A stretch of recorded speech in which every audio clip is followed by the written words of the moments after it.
Olá, fidelidade! Capítulo 8. Renuncie. Leitura do livro O Poder da Consciência. Neville Goddard. Não há carvão nem caráter tão frio que não se abrase e brilhe novamente quando aquecido. Por isso, não resistais ao mal. Se alguém lhe bater com um tapa em tua face direita, ofereça-lhe também a esquerda. Mateus 5, versículo 39. Existe uma grande diferença entre resistir ao mal e renunciá-lo. Quando você resiste ao mal, você dá a ele a sua atenção, e por isso você continua a torná-lo real. Quando você renuncia o mal, você remove a sua atenção sobre ele e transfere para aquilo que você deseja. Agora, é a hora de controlar a sua imaginação. É hora de dar beleza às cinzas, alegria ao luto, vestes de louvor ao espírito abatido, para que eles sejam chamados de árvores do Altíssimo, a plantação do Senhor, para que ele seja glorificado. Isaías 61, versículo 3. Você dá beleza às cinzas quando você concentra sua atenção nas coisas como você gostaria que elas fossem, em vez da maneira como elas são. Você dá alegria ao luto quando você mantém uma atitude alegre, independentemente das circunstâncias desfavoráveis. Você dá vestes de louvor ao espírito abatido quando você mantém uma atitude confiante, ao invés de sucumbir ao desânimo. Nesta passagem, a Bíblia usa a palavra árvore como sinônimo para o homem. Você se torna uma árvore do Altíssimo quando seus estados mentais se elevam e se tornam fixos, enraizados em sua consciência. Você se torna uma plantação do Senhor quando todos os seus pensamentos são verdadeiros. Ele é o Eu Sou, descrito no capítulo 1. Ele, o Eu Sou, é glorificado quando você manifesta o seu conceito mais elevado de si mesmo. Quando você descobrir que a sua imaginação controlada é o seu Salvador, sua atitude se modificará completamente e você dirá de sua imaginação: vede esta videira, eu a encontrei como uma árvore selvagem, cuja força descontrolada irradiava-se em galhos irregulares, mas eu podei a planta e ela cresceu moderada, pagando pelas suas vaidosas folhas inúteis. Resultando, como você vê, nestes lindos cachos cheios e limpos, para retribuir a mão que sabiamente a feriu. A videira é a sua imaginação que, em seu estado descontrolado, gasta sua energia em pensamentos inúteis ou em sentimentos destrutivos. Mas você sim, assim como a videira, é podado, cortando seus ramos e raízes inúteis. Pode a sua imaginação, retirando a sua atenção de todas as ideias destrutivas e desagradáveis, e concentre-se no ideal que você deseja alcançar. Uma vida mais nobre e feliz é o que você experimentará como resultado se você podar sabiamente a sua própria imaginação. Sim, sede podado de todos os teus pensamentos e sentimentos indesejáveis para que você pense verdadeiramente e que teus pensamentos sejam alimento para a fome do mundo. Fale verdadeiramente e que cada palavra tua seja uma semente que dê fruto. Viva verdadeiramente e que tu vivas um grande e nobre propósito. Capítulo 9. Preparando o lugar. Tudo o que é meu é teu, e o que é teu é meu, e nisso eu sou glorificado. João 17, versículo 10. Lança a tua foice e ceifa, porque é chegada a hora da colheita, porque a safra da terra já está madura. Apocalipse 14, versículo 15. Tudo é seu, Não busque por aquilo que você é. Aproprie-se disso, reivindique, assuma. Tudo depende do seu conceito de si mesmo. Aquilo que você não clama como verdade sobre si não poderá ser realizado por você. A promessa é: para aquele que tem, mais será dado, e para aquele que não tem, até o que não tem lhe será tirado. Mateus 25, versículo 29. Mantenha o quanto antes em sua imaginação tudo que é amável e de boa fama, e o bem necessário para fazer a sua vida valer a pena. Assuma isso. Isso você assume ao imaginar que você já é aquilo o que você quer ser e que você já tem aquilo o que você quer ter. Assim como o homem pensa em teu coração, assim ele é. Provérbios 23, versículo 7. Aquietai e saiba que você é aquilo que você deseja ser, e você nunca terá que buscar ser o que você já é. Apesar de sua aparente liberdade de ação, você obedece, assim como tudo o que existe. A lei da concepção: não importa o que você pense a respeito do livre-arbítrio. A verdade é que as suas experiências ao longo de sua vida são determinadas pelas suas concepções, sejam elas conscientes ou subconscientes. Uma concepção constrói uma cadeia de eventos que convergem inevitavelmente em sua própria realização. O homem acredita que o futuro é o desenvolvimento natural do passado, mas a lei da concepção mostra claramente que este não é o caso. Sua concepção o leva psicologicamente onde você não está fisicamente.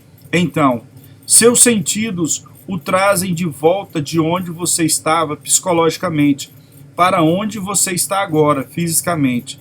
São estes movimentos de projeções psicológicas que produzem as suas projeções físicas no tempo.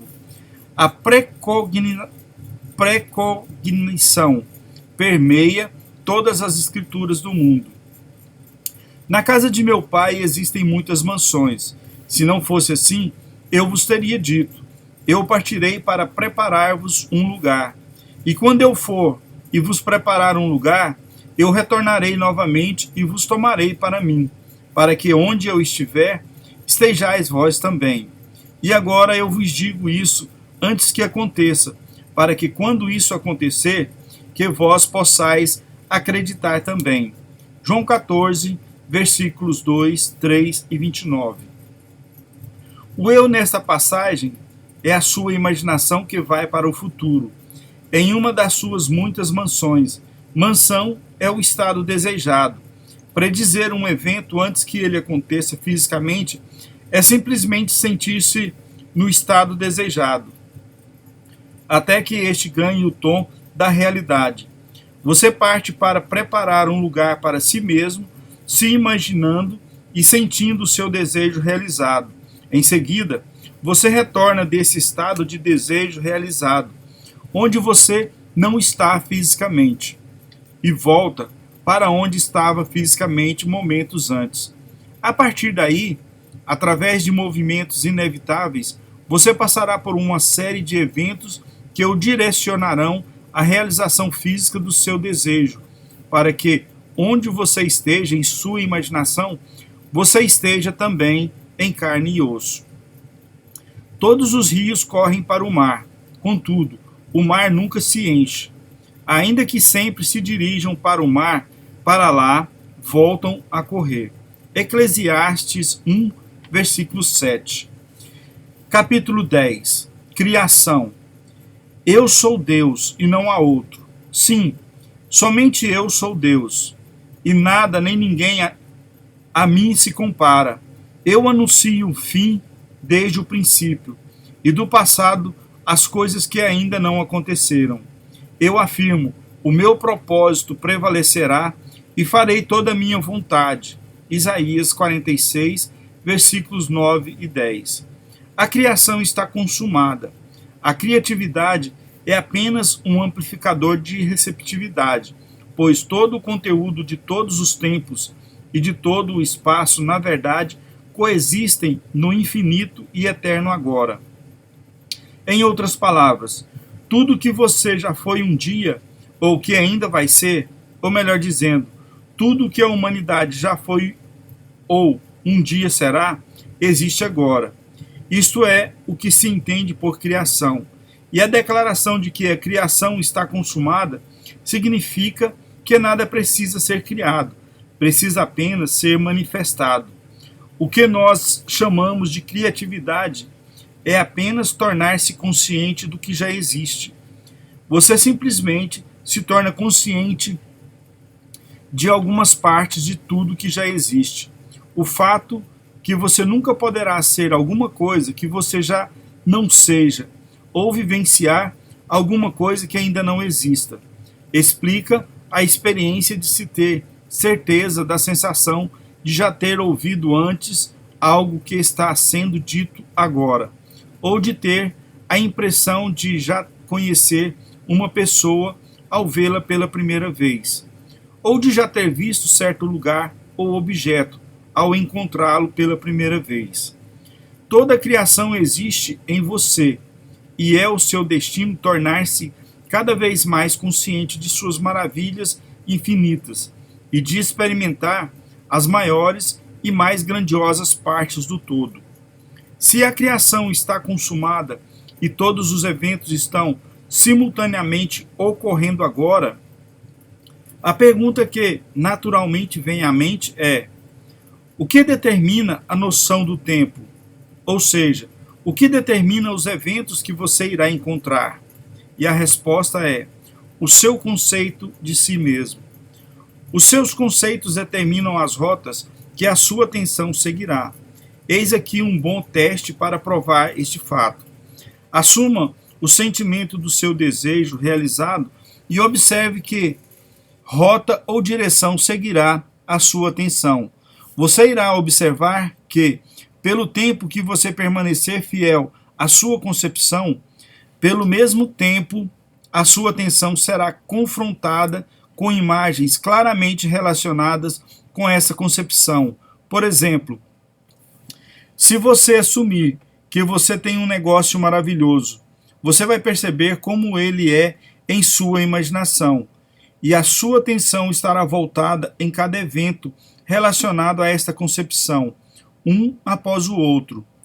Os amigos te parabenizando, te dizendo o quanto você é sortudo, e os outros invejosos e críticos. Daí, a sua atenção contínua em escritórios mais espaçosos, maiores saldos bancários e muitos outros eventos relacionados dessa maneira. A persistência nessa hipótese, na verdade, resultará na experiência da realidade que você assumiu. E o mesmo acontece para qualquer outra concepção. Se a sua concepção de si mesmo é que você é um fracassado, você poderá encontrar em sua imaginação toda uma série de eventos em consonância com essa concepção.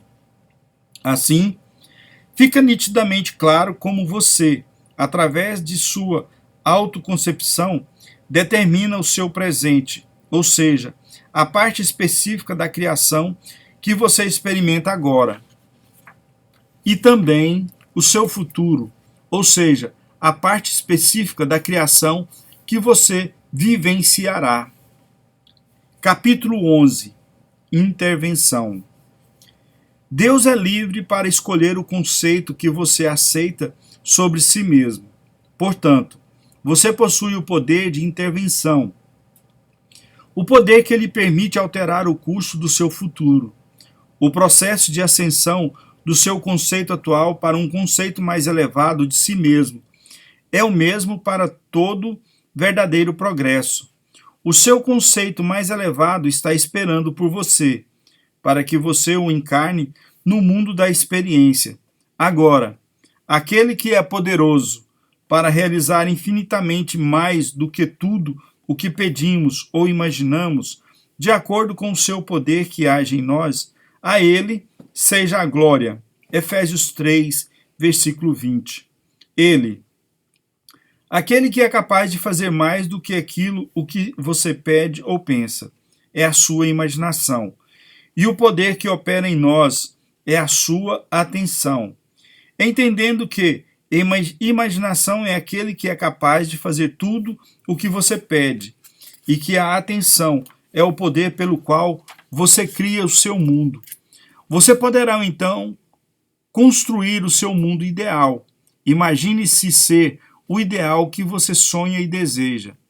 Mantenha-se atento a este estado imaginário.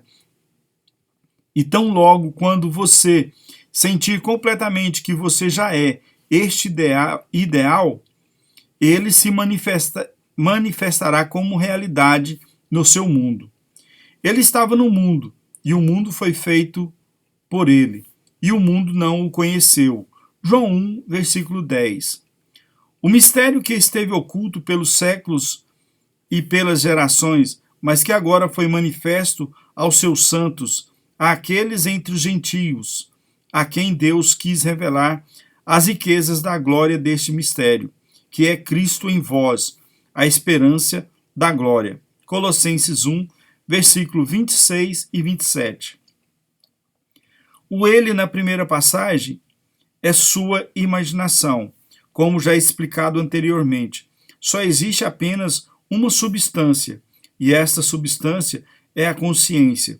É a sua imaginação que transforma esta substância em conceitos, conceitos que então se manifestam como condições, circunstâncias e objetos físicos. Assim, então, a imaginação fez seu mundo. É desta verdade suprema que o homem não é consciente, salvo raras exceções. O mistério, Cristo em vós, referido na segunda passagem, novamente é a sua imaginação, da qual o seu mundo é moldado. A esperança da glória é a sua percepção de sua capacidade de eternamente elevar-se a níveis mais altos. Cristo não precisa ser encontrado na história, nem em formas externas. Você somente encontra a Cristo quando você se torna consciente do fato de que a sua imaginação é o único poder redentor. Quando isso for descoberto, as cidades do dogma terão ouvido as trombetas da verdade, e assim, como as muralhas de Jericó, cairão como pó. Capítulo 12. Controle subjetivo. A sua imaginação é capaz de fazer tudo o que você pedir, dependendo do seu grau de atenção. Todo o progresso, toda a realização de um desejo depende do controle e da concentração de sua atenção. A sua atenção tanto pode ser desconectada das causas externas, como também pode ser direcionada por elas. A sua atenção se desconecta das causas externas quando você está conscientemente ocupado em relação aos sinais externos do presente atual. Ao ler cada linha dessa página, você está retirando a sua atenção das coisas ao seu redor. Sua atenção é direcionada internamente quando você explicitamente escolhe aquilo que vai ocupar a sua mente. É óbvio que, no mundo objetivo, a sua atenção não só é atraída pelos fatores externos, mas também muitas vezes é controlada por eles, o que significa que o seu controle subjetivo é quase inexistente, pois este nível de atenção costuma ser o servo e não o mestre, o passageiro e não o condutor do seu mundo. Existe uma enorme diferença entre a atenção direcionada objetivamente e a atenção direcionada subjetivamente. E a capacidade de mudar o seu futuro depende da segunda. Quando você for capaz de controlar os movimentos de sua atenção no mundo subjetivo, você poderá modificar ou alterar a sua vida, como você quiser. Mas esse controle não poderá ser alcançado se você permitir que a sua atenção seja constantemente atraída pelas causas externas. Todos os dias se dedique à tarefa de voluntariamente retirar a sua atenção do mundo objetivo. para então focá-la subjetivamente. Em outras palavras, concentre-se nos pensamentos e estados emocionais que você voluntariamente determina. Assim, então, as coisas que te restringem agora irão desvanecer-se e desaparecerão. O dia em que você conseguir controlar os movimentos da sua atenção no mundo subjetivo, você será o mestre do seu destino. Você não mais aceitará o domínio das circunstâncias e das causas externas.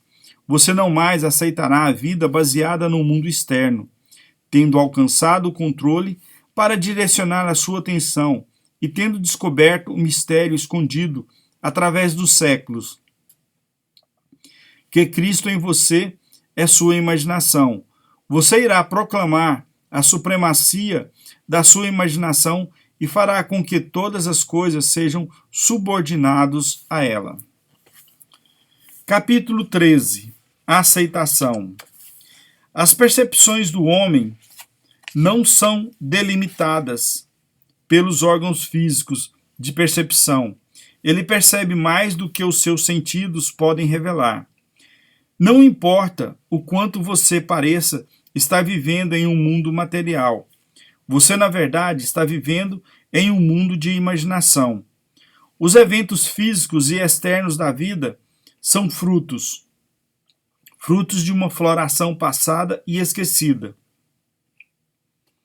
São os resultados de estados de consciências anteriores, geralmente esquecidos. Eles são as etapas finais de um processo originalmente imaginativo, vezes e vezes esquecido. Sempre que você fica completamente absorvido por um estado emocional, você assume neste momento o sentimento de realização deste estado.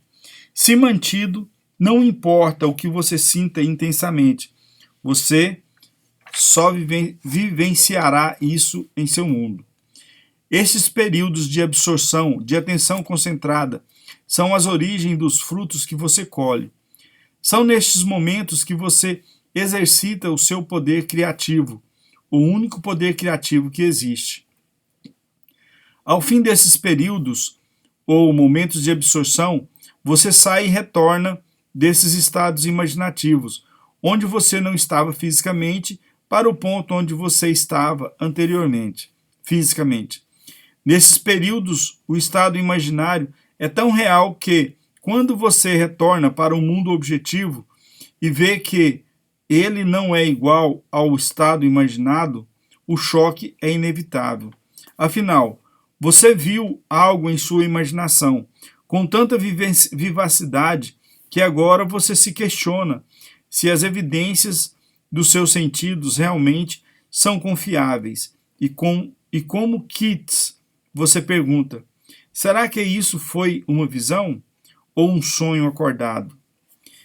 Foi-se aquela melodia, será que eu acordei ou dormi? Este choque inverte a sua percepção de tempo. Isso quer dizer que, em vez das suas experiências serem resultantes do passado, agora elas passam a ser resultantes de estar em sua imaginação, onde você ainda não esteve fisicamente. Como efeito, isto move você por uma série de eventos até que a realização física do seu estado imaginado. O homem que, conforme a sua vontade, consegue assumir qualquer estado que deseje, encontrou as chaves do reino dos céus. As chaves são o desejo, a imaginação e uma atenção constantemente focada no sentimento do desejo realizado. Para tal homem, qualquer condição objetiva indesejável não mais será uma realidade e um desejo ardente não mais um sonho. Provai-me nisto, diz o Senhor dos Exércitos, e comprovai com os vossos próprios olhos, se não lhes abrirei as comportas do céu, e se não derramarei sobre vós tantas bênçãos que nem tereis celeiros o bastante para guardá-las todas. Malaquias 3, versículo 10. As comportas do céu não serão abertas e nem seus tesouros derramados pela força, mas eles se abrem e derramam seus tesouros como uma dádiva, um presente que é ganho quando a absorção atinge um grau específico, tal que se resulte em um sentimento de completa aceitação. A passagem do seu estado atual para o sentimento do seu desejo atendido não se realiza por meio de uma brecha. Existe um processo de transição entre o que se chama de existente para o inexistente. Para passar de um estado para outro, você simplesmente precisa ampliar as suas percepções. Confie em seu tato e mergulhe totalmente no espírito daquilo que você está realizando. Nem pela força, nem pelo poder, mas pelo meu espírito, diz o Senhor dos Exércitos. Zacarias 4, versículo 6. Assuma o espírito, o sentimento do desejo realizado, e você abrirá as comportas para receber a bênção. Assumir um estado é mergulhar no espírito do mesmo.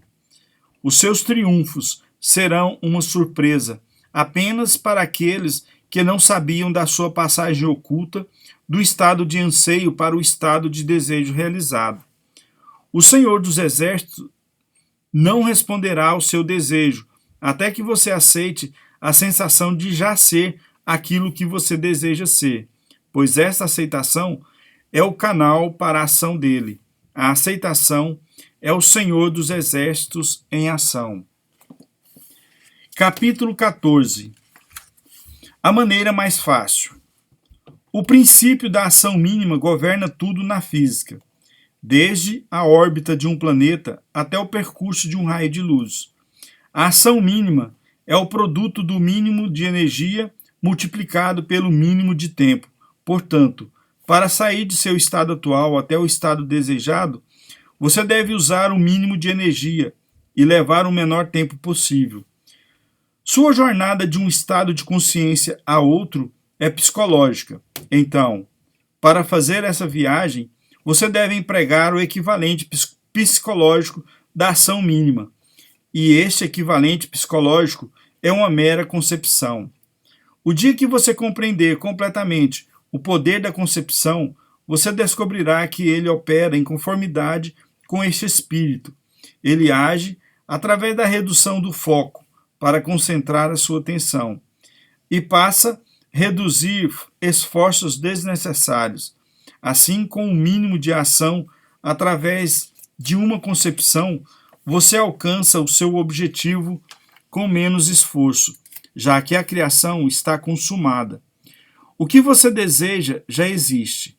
Isto está além da sua visão, porque você só enxerga o que está contido em sua própria consciência. Esta é a função de uma concepção: chamar as coisas que não são vistas para que sejam vistas. Não é o mundo, mas sim as suas concepções que mudam. Uma concepção transforma o invisível em visível. Isso, na verdade, nada mais é do que olhar através dos olhos de Deus, ou seja, a imaginação. Pois o Senhor não vê como o homem vê, pois o homem olha para as aparências externas, enquanto o Senhor olha para o coração. 1 Samuel 16, versículo 17. O coração é o principal órgão dos sentimentos, portanto, é o primeiro fator da experiência. Quando você olha para o coração, você olha para as suas concepções. Concepções estas que determinam a sua experiência. Atente-se às suas concepções, assim como você se atenta às questões da vida. As suas concepções possuem o poder da realização objetiva. Cada evento no mundo visível é um resultado de uma concepção ou ideia no mundo invisível. O presente atual é de suma importância, pois somente nele nós podemos controlar nossas concepções. O futuro se torna o presente em sua mente. Se você souber operar a lei da concepção sabiamente, o futuro se torna o presente quando você imagina que você já é aquilo o que você se tornará.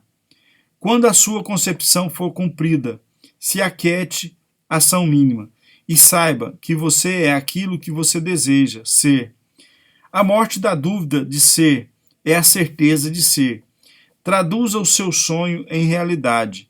A construção perpétua de estados futuros tem a consciência de já habitá-los, ou seja, imaginar o seu desejo sem realmente possuir o sentimento da sua realização. É o equívoco e a ilusão da humanidade. Isto é o mesmo que apenas sonhar acordado. Capítulo 15. A coroa dos mistérios. A concepção da realização de um desejo é o navio que ele transporta sobre os mares desconhecidos, até a realização do seu sonho. A concepção é tudo. A realização é subconsciente e sem esforço. Assuma uma virtude se você não a tem. William Shakespeare, Hamlet. Haja com a concepção de que você já é ou possui aquilo que você procura. Bem-aventurada é aquela que acreditou que o Senhor cumprirá tudo quanto lhe foi revelado. Lucas 1, versículo 45. Assim como a Imaculada Concepção é a base dos mistérios cristãos, assim a Assunção, a Ascensão, é a sua coroa. Psicologicamente falando, a Imaculada Conceição significa o nascimento de uma ideia em sua própria consciência, sem o intermédio de alguém. Por exemplo, quando você tem a vontade específica, ou sente fome, ou sente um desejo, isso é uma Imaculada Concepção. No sentido que nenhuma pessoa ou algo físico plantou isso em sua mente, isso é algo autoconcebido. Cada pessoa se torna a Maria da Imaculada Conceição, ao dar nascimento à sua ideia. A Conceição é a coroa dos mistérios, porque ela é o nível mais elevado, ou nível mais ascendido da consciência. Quando você assume o sentimento do desejo realizado em sua imaginação, você está mentalmente ascendendo a um nível mais elevado. Quando, através de sua persistência, esta concepção se torna realidade, você automaticamente se vê neste nível mais elevado, ou seja, você alcançou o seu desejo no seu mundo objetivo. Sua concepção coordena todos os seus movimentos conscientes e subconscientes em direção ao fim estabelecido, tão inevitavelmente que, na verdade, ela dita esses eventos. A vida é um drama psicológico e ele é todo escrito e produzido pelas suas concepções. Aprenda a arte da concepção, pois somente desta maneira você poderá criar sua própria felicidade. E aqui encerramos o capítulo 15. Obrigado por vir até aqui e que você faça uso dessas palavras em seu coração. Obrigado.